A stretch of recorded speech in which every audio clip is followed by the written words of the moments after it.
Good morning बच्चों। आप लोग मेरा वीडियो देखिए। यदि मेरी पढ़ाई पसंद आती है तो आप सब्सक्राइब कर दीजिए, लाइक कर दीजिए और बेल आइकन को प्रेस कीजिए। मैं अभी 9th क्लास का वीडियो डाल रहा हूँ, इसके आगे 10th क्लास का भी वीडियो डालूँगा। तो आज एक्सरसाइज शुरू करते हैं। 5.1 NCERT क्लास 9 का पहला क्वेश्चन है, Which of the following statements are true and which are false? Give reason for your answers. तो पहला क्वेश्चन है, पहला का पहला कहता है Only one line can pass through a single point. कहता है कि एक पॉइंट है, उससे केवल एक ही लाइन पास कर सकता है। क्या ये स्टेटमेंट ये ट्रू है या फॉल्स है? तो ये स्टेटमेंट फॉल्स है, क्योंकि ये एक पॉइंट P है, इससे हम बहुत सारे लाइन पास करा सकते हैं। तो इसको मैंने आंसर के रूप में लिखा false, because infinitely many lines can be drawn through a single point. Question 1 का 2, there are an infinite number of lines which pass through two distinct points. कहता है दो डिस्टिंक्ट पॉइंट हैं, ए और बी दो डिस्टिंक्ट पॉइंट हैं। कहता है इससे infinitely number of lines pass हो सकता है, तो जो कि गलत है। तो इसका आंसर हो जाएगा false, because one and only one line will pass through two distinct points A and B. जैसा कि यहाँ पे फिगर मैंने खींच के दिखाया है, ए बी से केवल एक ही लाइन पास हो सकती है। लेकिन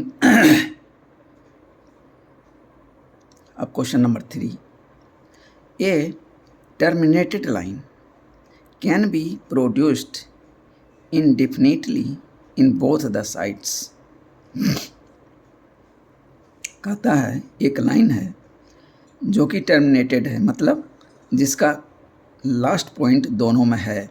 जैसे कि ये एक लाइन ए बी है, तो पॉइंट ए लास्ट हो गया और पॉइंट बी भी लास्ट पॉइंट है, तो मतलब लाइन ए से बी तक है।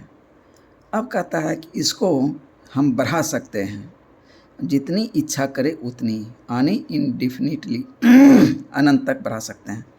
तो हम इसको बढ़ा सकते हैं, ये स्टेटमेंट सही है, तो ये ट्रू हो जाएगा। अब question number 4, if two circles are equal. कहता है कि दो सर्किल क्या हैं, इक्वल हैं। Then their radii are equal, तब उसके जो रेडियस होंगे वो भी इक्वल होंगे, तो ये भी स्टेटमेंट ट्रू है। तो two circles are equal, then their centres and boundaries coincide to each other. तो उसके जो सेंटर और बाउंड्रीज होंगे कोइंसाइड करेंगे, मतलब एक के ऊपर दूसरा सर्किल रख दें तो सेम टू सेम एक दूसरे को कवर कर लेगा। तो इसका क्या मतलब हुआ कि उसका रेडियस भी सेम होगा। Question 5, in figure 5.9 if A B बराबर P Q and P Q बराबर X Y, then A B बराबर एक्स वाई।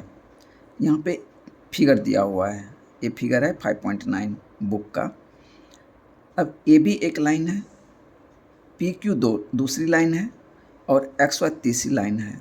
इसमें कहता है ए बी बराबर पी क्यू, ये लाइन जो है इस लाइन के बराबर है और ये लाइन इस लाइन के बराबर है। तो कहता है ये लाइन ए बी जो है एक्स वाई के बराबर होगा। आप ऐसे समझिए, ये मेरे 3 फिंगर हैं, ये फिंगर इस फिंगर के बराबर है, ये फिंगर इस फिंगर के बराबर है। तो ये फिंगर और ये फिंगर फर्स्ट और लास्ट ये भी आपस में बराबर होंगे। तो सॉल्यूशन ये ट्रू है। According to Euclid's axioms, things which are equal to same things are equal to one another। कहता है थिंग्स जो इक्वल टू सेम थिंग्स, यानी वैसे वस्तुएं जो दूसरे अपने जैसे वस्तुओं के बराबर हों तो वो आपस में भी बराबर होंगे।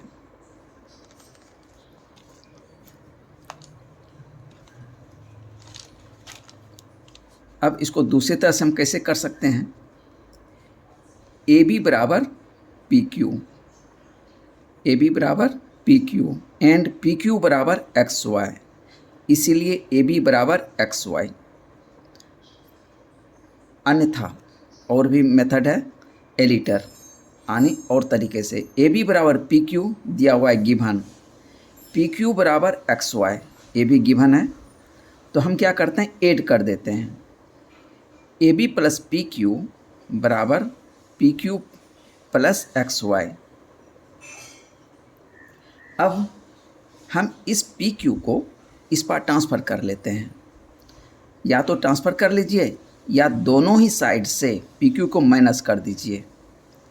तो A B plus P Q minus P Q बराबर एक्स वाई, तो पी क्यू और ये पी क्यू एक प्लस है एक माइनस है तो ये कट गया, तो ए बी बराबर एक्स वाई हो गया। तो आप ऐसे भी इसको प्रमाणित कर सकते हैं। Question 2, give a definition for each of the following terms.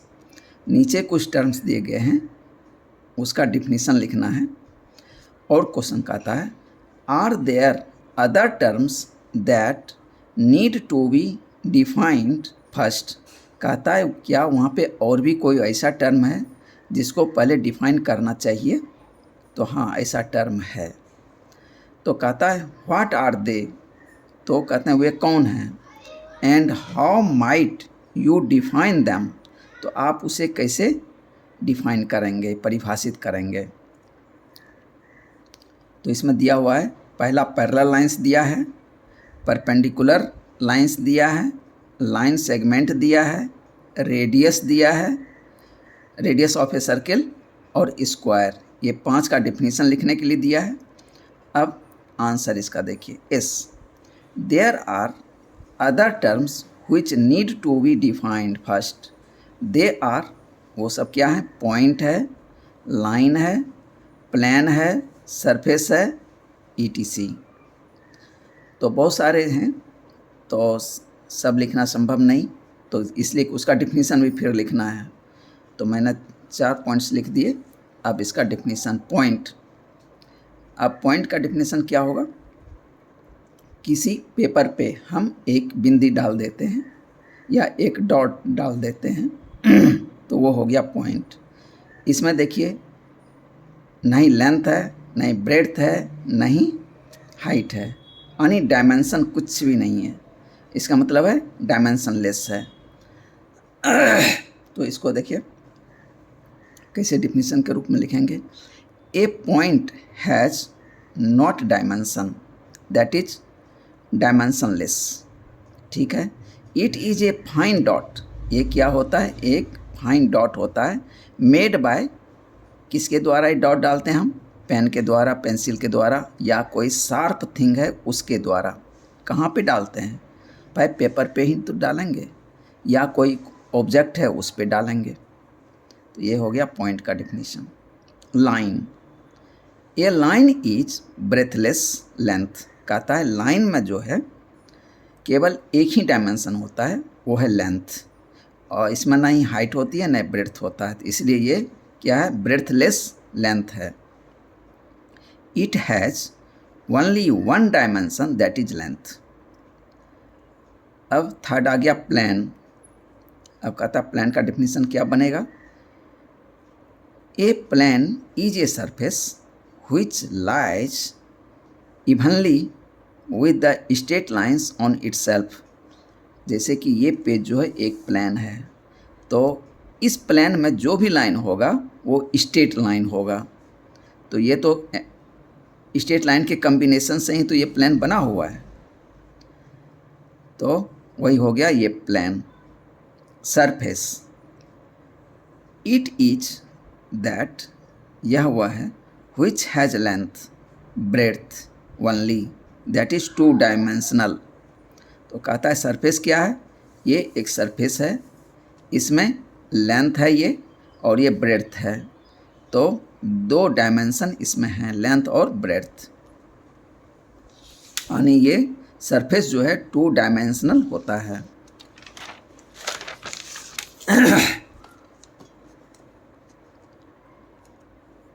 अब जो आपके बुक में दिया हुआ था जिसका डेफिनेशन लिखना था वो है पैरेलल लाइंस। पहला कहता है पैरेलल लाइंस क्या होता है, ये देखिए ये लाइन ये लाइन ये लाइन क्या है, आपस में पैरेलल है। तो देखिए इस तीनों में कोई कॉमन पॉइंट है तो नहीं। तो अब यदि दो या दो से अधिक लाइन के बीच में कोई कॉमन पॉइंट ना हो, मतलब एक दूसरे को कहीं भी इंटरसेक्ट ना करता हो, तो वो लाइन क्या होंगे, पैरेलल होंगे। तो इसके देखिए डिफिनेशन रूम में क्या लिखेंगे, टू और more lines in a plane are said to be parallel lines if they do not have a common point, that is they do not intersect each other. तो L parallel M, जैसे L M N तीन line मैंने खींचा है, तो L parallel, parallel का symbol ऐसे करके देते हैं, L parallel M parallel N. दूसरा डिफिनेशन लिखना था परपेंडिकुलर लाइंस। अब कहता है परपेंडिकुलर लाइंस क्या होते हैं, एक लाइन जब दूसरे लाइन पे 90 डिग्री बनाता हुआ कट करे तो क्या होगा, एक दूसरे पे परपेंडिकुलर हो जाएगा। तो इसमें एक लाइन क्या होगा, हॉरिजॉन्टल होगा, तो दूसरा क्या हो जाएगा, वर्टिकल होगा। और दोनों के बीच कितना डिग्री का एंगल बनेगा, 90 डिग्री का बनेगा। तो ये लाइन आपस में क्या होंगे, एक दूसरे के परपेंडिकुलर होंगे। तो इस लाइंस को बोलेंगे परपेंडिकुलर लाइंस। लाइन सेगमेंट कहता है, लाइन सेगमेंट क्या है, a part of a line that has two end points. कहता है एक लाइन है ये, अब इसका पार्ट, तो ए और बी मैंने दो डॉट डाल दिए, तो ए बी क्या हो गया, इसका पार्ट हो गया। तो एंड पॉइंट्स और इसके क्या होंगे, ये दोनों एंड पॉइंट्स होंगे, ए बी एक सेगमेंट हो गया। इज द शॉर्टेस्ट डिस्टेंस, ये क्या है, छोटा डिस्टेंस है, बिटवीन दैम, इसके बीच में। Is a line segment, A B is a line segment. Radius of a circle कहता है, रेडियस ऑफ ए सर्किल ये क्या होता है, ये एक सर्किल है, इसका ये क्या है, सेंटर है और ये सरकमफेरेंस है। तो distance between centre and circumference, और ये शॉर्टेस्ट डिस्टेंस होगा तो वो रेडियस होगा। और यही चीज़ मैंने इसमें लिखा है, तो आप समझ गए होंगे।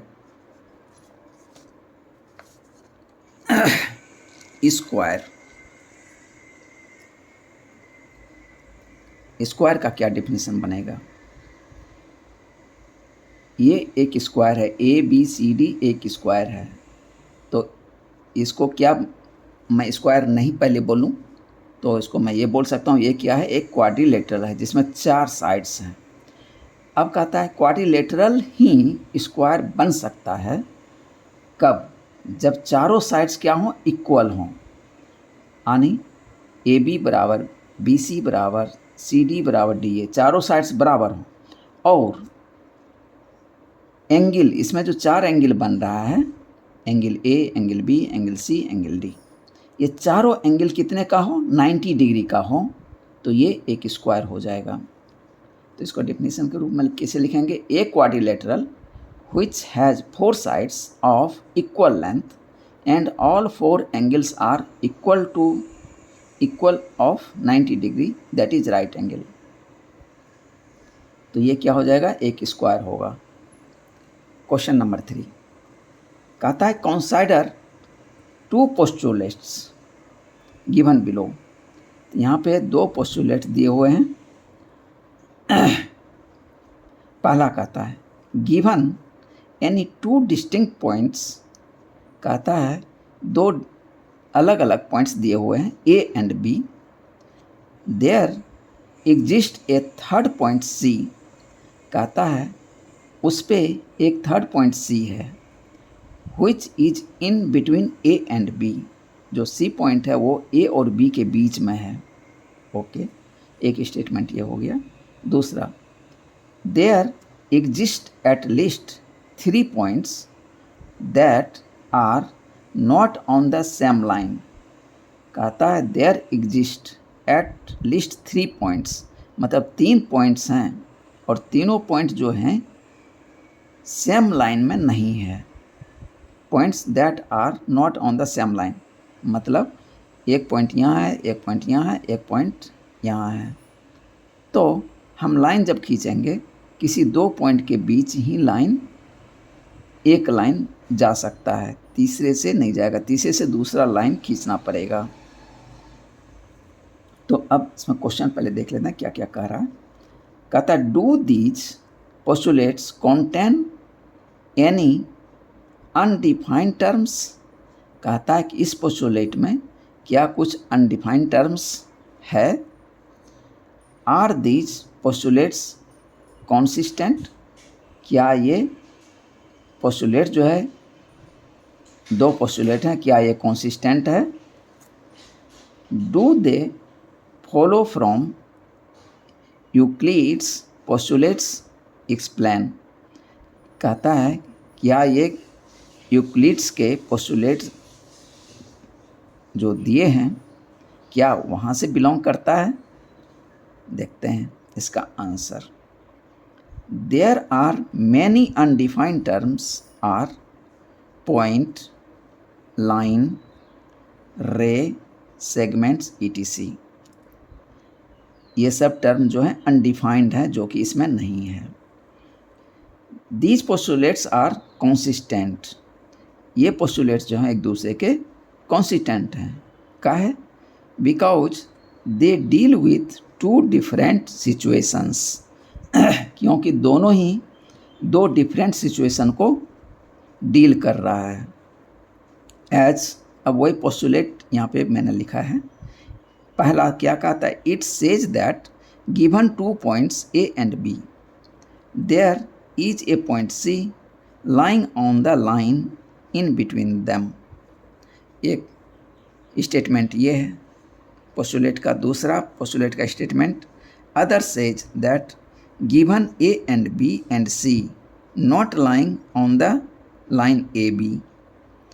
तो ये जो है तीनों ही पॉइंट एक लाइन, सपोज ए बी है, उस पर नहीं है सी, तो दोनों पोस्टुलेट क्या हो गया, डिफरेंट हो गया, इसलिए क्या है, कॉन्सिस्टेंट है। अब इसका आंसर और आगे है no. Do they follow from Euclid's postulate, क्या ये यूक्लिड के पोस्टुलेट से लिया गया है, तो no. These postulates do not follow Euclid's postulates, they follow axiom 5.1। ये एक्सियोम 5.1 का कुछ हिस्सा इसमें है। देखिए क्या लिखा है 5.1 एक्सियोम में, गिवन 2 डिस्टिंक्ट पॉइंट्स, कहता है दो अलग अलग पॉइंट्स दिए हुए हैं, there is a unique line, कहता है कि वहाँ पे 2 पॉइंट है, उससे एक यूनिक लाइन जा सकता है। यूनिक लाइन का क्या मतलब केवल एक ही लाइन जा सकता है, एक को छोड़ के नहीं जा सकता, इसको यूनिक बोलते हैं। Unique line means one and only one line that pass through them.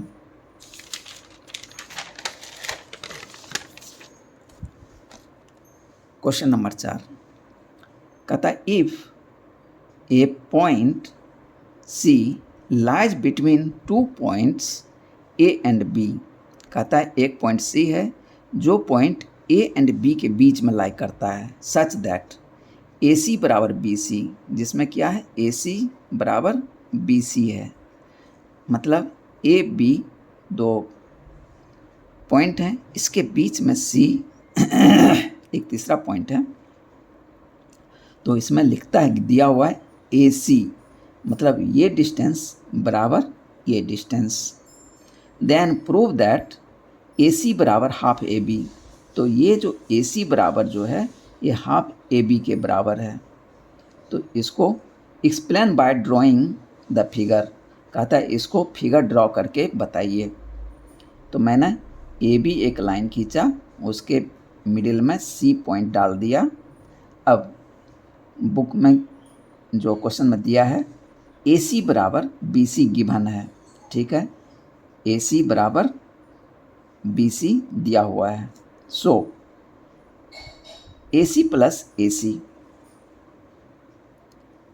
तो ए सी जो है हम दोनों साइड जोड़ देते हैं। चूँकि हमको एक साइड पूरा लाइन को दिखाना है, तो एक लाइन बराबर में राइट साइड में क्या दिया है, बी सी दिया हुआ है, तो हम उसमें ए सी जोड़ देंगे। तो इधर ए सी जोड़ेंगे तो इसको बैलेंस करने के लिए इधर भी ए सी जोड़ना पड़ेगा। ओके, तो इधर हो गया ए सी प्लस ए सी बराबर बी सी प्लस ए सी। एड ए सी बोथ साइड्स। अब ए सी प्लस ए सी कितना हो गया, 2AC। अब ये देखिए बी सी प्लस ए सी, बी से सी प्लस सी से ए, ये टोटल कितना इसको लिख सकते हैं, ए बी लिख सकते हैं। तो इसके बदले में ए बी लिख दिया, इम्प्लाइज। अब ए सी बराबर निकालते हैं, 2 को हम इधर ट्रांसफ़र कर देंगे, 2 इधर इंटू है, इधर आके डिवीज़न हो जाएगा। ए सी बराबर ए बी बाय 2। तो यही मुझे प्रूव करना था, equal to RHS proved. Question number 5। In question 4, ये जो क्वेश्चन 4 है, point C is called a midpoint. ये जो पॉइंट सी है ये मिड पॉइंट कहलाता है, ठीक है, of line segment A B. ये जो ए बी लाइन सेगमेंट है इसका ये जो सी है ये मिड पॉइंट है। Okay, prove that every line segment has one and only one mid point.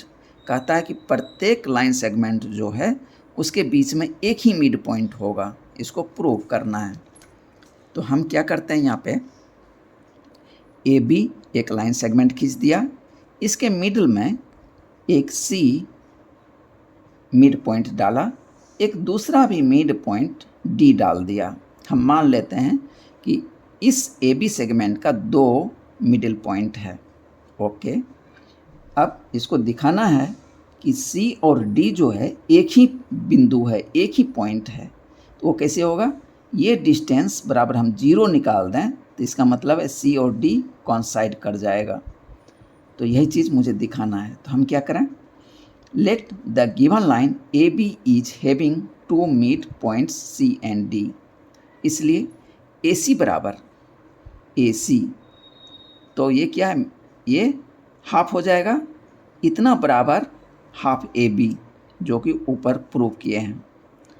उसी तरह ए डी बराबर भी क्या होगा, डी भी क्या है, मिड पॉइंट है, तो ए डी बराबर हाफ ए बी। ओके, अब यहाँ से भी हम डायरेक्ट ए सी बराबर ए डी कर सकते हैं, क्योंकि ए बी इधर है। तो नाउ सब्ट्रैक्टिंग इक्वेशन 1, इस इक्वेशन को इस इक्वेशन से माइनस कर देंगे तो क्या हो जाएगा, इसलिए कि मैं ए डी जो है बाद में लिया हूँ, ए से डी ये थोड़ा ज़्यादा डिस्टेंस मैंने लिया ये, इसलिए ए डी में से ए सी को माइनस कर देंगे। तो ए डी माइनस ए सी बराबर क्या हो जाएगा, half A B minus half A B.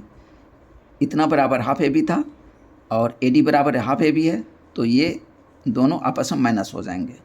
तो ए डी माइनस ए सी बराबर क्या हो गया, 0। तो ए डी माइनस ए सी बराबर इधर हो गया 0, लेकिन हम ए डी को क्या लिख सकते हैं, ए डी को लिख सकते हैं ना, ए सी प्लस सी डी। तो वही मैंने लिखा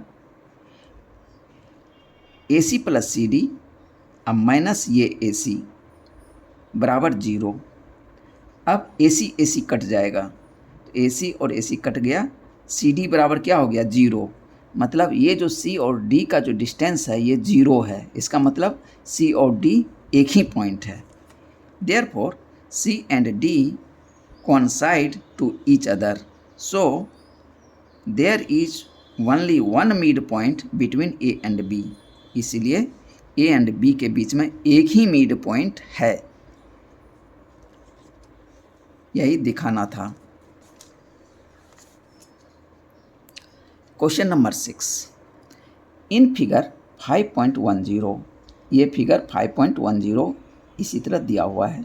इफ़ AC बराबर BD, इसमें AD एक लाइन सेगमेंट है, इसके मिडल में, इसके बीच, मिडल में बीच में 2 पॉइंट हैं B और C। तो इसमें लिखता है A से C बराबर B से D, AC बराबर BD, then prove that AB बराबर CD। तो प्रूव करना है कि AB बराबर CD, मतलब इसने दिया है यहाँ से लेके A से C बराबर B से D। तो ये देखिए ये BC जो है दोनों तरफ कॉमन है, तो इसी को हम निकाल देंगे तो बराबर हो जाएगा इतना बराबर इतना। तो सॉल्यूशन AC बराबर BD गिवन, तो हम AC को क्या लिख सकते हैं, A से C, यहाँ से यहाँ तक को, यहाँ से यहाँ तक को लिख सकते हैं A से B प्लस B से C, तो AB प्लस BC। उसी तरह BD को क्या लिख सकते हैं, तो BC प्लस CD, तो BC प्लस CD। ओके, अब BC देखिए दोनों ही तरफ है, तो हम BC को या तो ट्रांसफ़र करना है तो कट जाएगा, या BC दोनों तरफ से माइनस कर दें तो कट जाएगा। तो AB plus BC minus BC बराबर BC plus CD minus BC, subtracting BC from both sides. तो यदि आप ट्रांसफ़र कर लेते हैं तो फिर ये करने की ज़रूरत नहीं है, BC दोनों तरफ लगाने की ज़रूरत नहीं है, एक तरफ से ट्रांसफ़र कर दीजिए तो एक BC कट जाएगा, तो बच जाएगा AB बराबर CD जो प्रूव करना था। या तो सब्ट्रैक्ट कर दीजिए दोनों ही तरफ से, तो BC कट जाएगा, तो बच जाएगा AB बराबर CD, तो AB बराबर CD ये प्रूव्ड हो गया। Question number 7, why is axiom 5 in the list of Euclid's axioms considered a universal truth. कहता है एक्सियम 5 जो है इसको यूनिवर्सल ट्रूथ क्यों कंसीडर किया जाता है, और इधर लिखता है note that the question is not about the fifth postulates. तो फिफ्थ पोस्टुलेट भी है और फिफ्थ एक्सियम भी है, तो मतलब ऐसा नहीं कि बच्चा सोच ले फिफ्थ पोस्टुलेट के बारे में पूछ रहा है, जबकि ये फिफ्थ पोस्टुलेट नहीं है बल्कि फिफ्थ एक्सियम्स है। तो देखिए फिफ्थ एक्सियम है क्या चीज़, the axiom 5 of Euclid's states that the whole is greater than the part. कहता है होल जो है वो पार्ट से बड़ा होता है।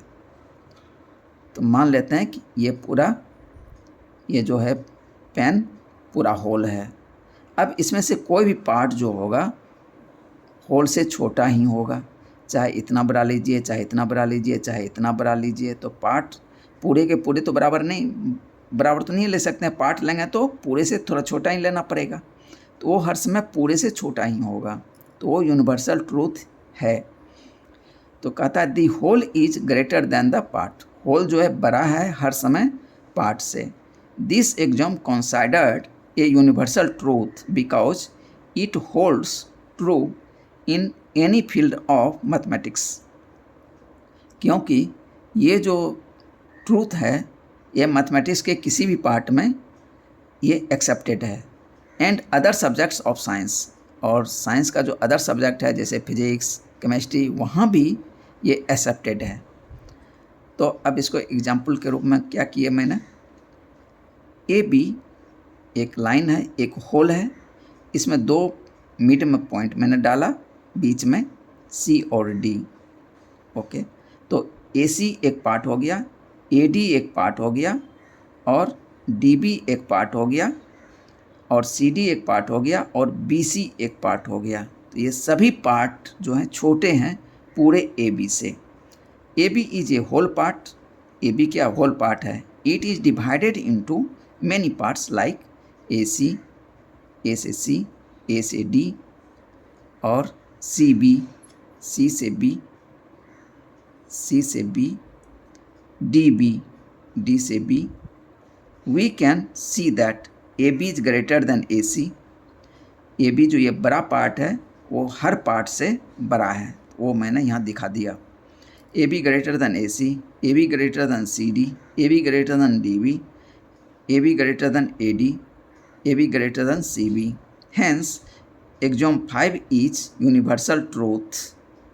तो इसी के साथ बच्चों ये एक्सरसाइज समाप्त हुआ। Thank you. अब अगले एक्सरसाइज में मिलते हैं।